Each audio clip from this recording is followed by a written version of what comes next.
Virtue Goldberg later, but we will definitely see more architects drawing you into the river. Like right next to us on the other side with the fabulous Chicago Riverwalk, which might be a little newer than you thought it was. This Riverwalk was originally designed on a plan for the city in 1909, but they didn't start construction until 2003, and they didn't complete it until 2016, so better late than never.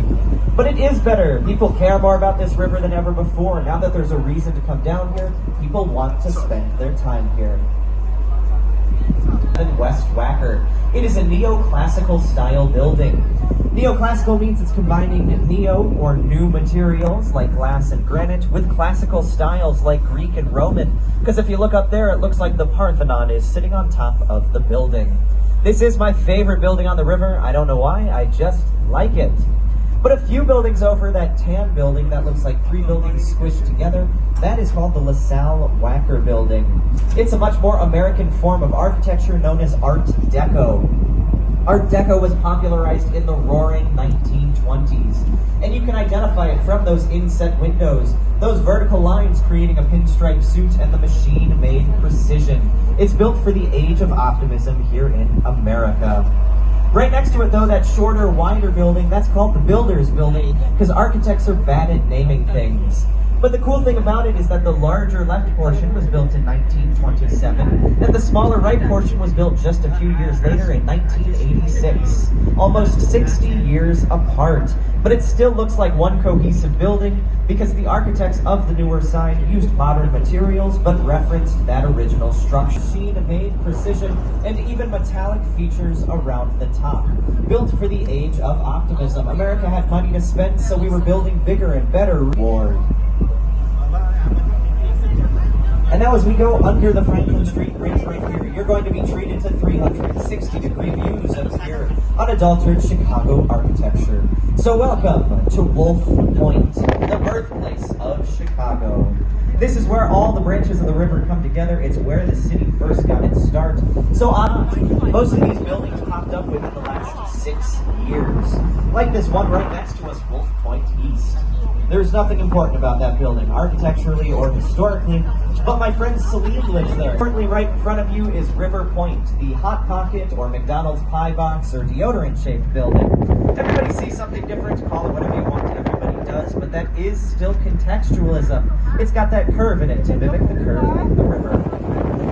Now, if we were to go up that way, that would be the North Branch, and you can see that peach-colored building right there. That's actually where I fell asleep on the tour. So we're not going that way. It's boring. It sucks. I hate it. Instead, we're going down the South Branch.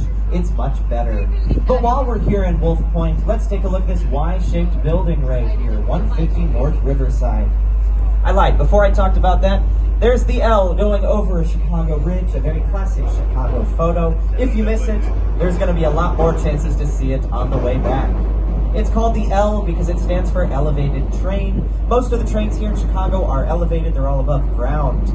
It's coming in from the loop's down that way. It got that name because the train goes in a loop. Everything in Chicago got its name because it does exactly what you think it will. Now Plaza, formerly known as the Chicago Daily News Building. So as we head under, grab your Tommy gun and hide your alcohol. We're headed back to the roaring 1920s. But you already knew that because this building has inset windows, a pinstripe suit, and machine-made precision. It is an Art Deco building. Unfortunately, this building was built in 1929, and if you're familiar with U.S. history, you're aware of what happened next. Everything went bad. There was the Great Depression, and then we went to war. So for 25 years here in Chicago, there were almost no office buildings built. At the height of the Roaring 20s, buildings popped up all over the place, but by the end of the 20s, there was now a huge surplus with no demand. But as we head under this bridge right here, it'll be 25 years later, so grab your spacesuits and your Cuban missiles. We're headed back to the 60s. And as you can see, this generation of architects was a no-nonsense group. They grew up in the Great Depression, they went to war, so when they came home, they didn't care for the fancy, extravagant architecture that came before them. So where there once was elegant cathedrals, they now built big black boxes, like Gateway Center 1 and Gateway Center 2. This is known as around the outside for the people to gather. He wasn't building for religious leaders or merchant princes, he was building for the working class. But it's our next decade now, so grab grab your tie-dye and your presidential resignation papers. We're headed back to the groovy 70s with Gateway Center 3. This is known as international style because buildings like that popped up in cities all over the world in the 70s. It was a cookie-cutter, copy-paste type of building that could be thrown up wherever one was needed. Basically, if you asked a 5-year-old to draw a building, that's what you're gonna get. It was a very basic building. Much like modernism, but Chicago went to war, and when they returned, they made serious, big black boxes in the 60s, followed by big white boxes in the 70s, and then big curvy boxes in the 80s and ever since. Now you may recognize this next building right here if you saw Batman the Dark Knight, because obviously that is Gotham Bank. If you remember in the opening scene of the movie, Joker's gang ziplines down onto the roof of that building, they rob the bank, and at the end of the scene, Joker drags a school bus out the side and escapes down the street. He thought he was getting away with a bunch of cash. He probably just got away with a bunch of old catalogs. Because that's not Gotham Bank, that is Old Main, Chicago's largest post office. Although nowadays, it is not a post office, it is offices for Uber and Pepsi, among other businesses. And if you were wondering when Batman was filming here, this building was deserted. So all story time. I'm going to tell you 3 different stories about the history of Chicago that help explain how the city took the shape it has today. One about a fire, one about a fair, and not the TV show. But that real-life event happened just a few blocks away from us, right over there, on the night of October 8th, 1871. It started as a very small fire, but 30-mile-per-hour winds whipped it up into a blazing inferno. And at this time in the city's history, this river was a sewer. It was disgusting, and it was covered in a sheet of oil. Spoiler alert, oil and fire do not go well together. Meanwhile, these winds had created literal fire tornadoes, which were moving closer and closer, and eventually caught the river itself on fire. The wind continued to push it, and the fire spread to the rest of the city, burning most of it down. In the end, 17,000 buildings were destroyed, 100,000 people were left homeless, and 300 more perished in the fire. Chicago was devastated, and they were looking for someone, anyone, to blame for this tragedy. So they picked the obvious choice, and they entered lighting the barn on fire and soon the whole city with it. And like any good story, it does have a kernel of truth to it, but a lot of it is made up. We know that Mrs. Catherine O'Leary was a real Irish Catholic immigrant woman. We know she had a cow. We know she had a barn. Presumably some milk for his whiskey. Now around here, that is known as a milk ski. And by around here, I mean just me. Nobody else calls it that, because it's a gross drink. But it's not as bad as you might think, so maybe head back to the bar, ask for one. You're gonna hate it, but I'm gonna enjoy it. Nobody's been brave enough to do it yet. You should be the first. Back to the very serious fire now.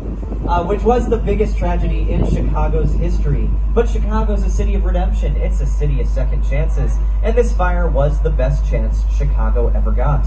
Because architects came from all around to help rebuild. And when they got here, they started using steel. So when Chicago 2.0 rose from the ashes, it was the birthplace of the first ever 10-story steel frame. Fair is coming around and Chicago wants it. So they sent their politicians out to New York, D.C., anywhere they could think of to petition to host this fair. And this is actually where Chicago gets one of its famous nicknames from. Because obviously this is a windy city, but that's not how it got that name. It got that name because everybody who met these Chicago politicians had the same thing to say about them. They were long-winded, full of hot air and windbags. And thus the Windy City was born. And it must have worked because, kind of famously, Chicago got the fame that was left behind in Chicago. This desire to create. Chicago had seen what it could be in the White City, and they wanted more. And luckily, Daniel Burnham was in a giving mood. Which is why after the fair ended, Chicago hired Daniel Burnham to create the first comprehensive Chicago, because he was bad at naming things. But he was good at planning. And he wanted to turn Chicago into the Paris on the prairie. He wanted art, fountains, monuments, views, a city and a garden. He wanted every citizen to be within walking distance to a park, which is why there are 614 parks in Chicago today. Front lawn of Chicago with Museum Campus, Navy Pier, Buckingham Fountain, all these beautiful things, all on that original plan. But he also wanted things to be functional, which is why he designed the first double-decker street in the country. If you haven't seen it, we have Upper and Lower Wacker, two streets that run above and below each other. and he designed Upper Wacker to be a leisurely stroll through Chicago, while Lower Wacker was a highway to speed through it. This is the king, the queen, and the princess. We're going to start with the queen, the octagonal-shaped building right ahead of you, with the round barrels on top resembling a queen's crown or a queen chess piece. That is 311 South Wacker. She debuted in 1990, and every night since, her crown has lit up the night sky. Unfortunately, she also lights up the night sky for birds flying through, minding their own business. These birds are attracted to the light, they mistake it for the moon, and they crash right into it. So we now dim the lights for any major bird migrations. The princess is the Art Deco building with the statue on top right over there, although the goddess would be the more accurate name, because that statue is Ceres, the Roman goddess of agriculture and grain, and she's standing on top of the Chicago Board of Trade. If you could see that statue up close, you would see it is done in the Art Deco style. It is pristine, machine-made, and faceless. It looks like an Oscar statue. The main difference, that is 30 feet tall and hard to give a speech with. But the Board of Trade was the tallest building in Chicago from 1930 to 1965. It is not the tallest building in Chicago anymore. Perhaps you noticed which one was. We're going to see him again right on the other side of this bridge. Most people's favorite building is himself. That is the prime example of black box modernism here in Chicago. He is tall, dark, and handsome. And oh boy, is he tall. That was the tallest building in the world from 1974 to 1998. 24 years is a long time to hold that title. But how did they build it so tall? Well, I don't like to think of it as one building. I like to think of it as 9 smaller buildings. Grouped together at the bottom, they rise up, holding each other together, making it all stronger. Because only 2 of those smaller buildings make it all the way to the top up there. Okay, right here, this is the map building. That's a map of the Chicago River. That orange block is this building. It's a giant "You Are Here" sign, so I never get lost when I'm right in this spot on the river. But this map is a new addition. This building added it because they were upset nobody was talking about them on architecture boat tours. So they spent $800,000 putting themselves on the map by putting the map on themselves. Did it work? Has had its own zip code.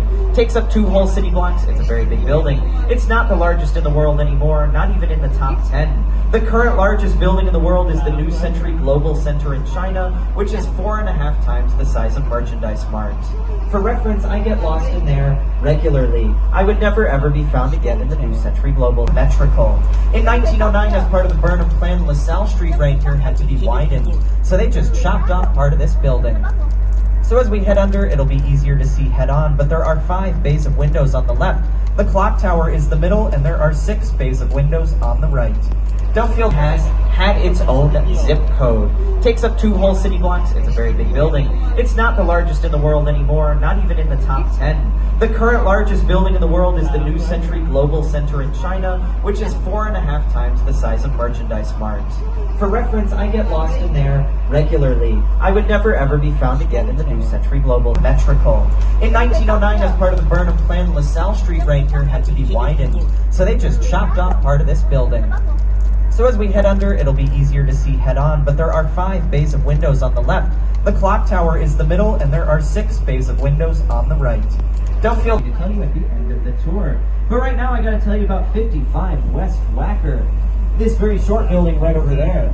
That is a short-lived style of architecture known as brutalism.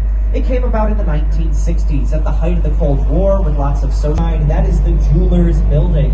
And it got that name because it was built to house high-tech offices for jewelers. In fact, it was built with automobile elevators inside so a jeweler could drive their car into the building and be taken to a higher floor to avoid any potential jewel thieves.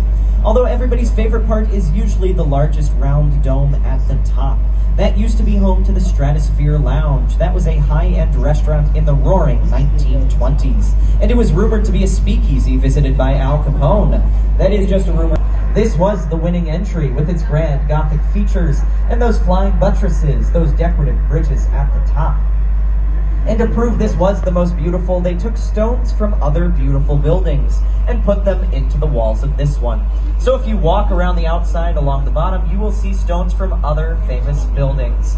It's very cool. I suggest checking it out if you get the chance, but it is very subjective. They have stones from beautiful buildings like the Taj Mahal and Wrigley Field. So that's up to you if those are equally beautiful. Behind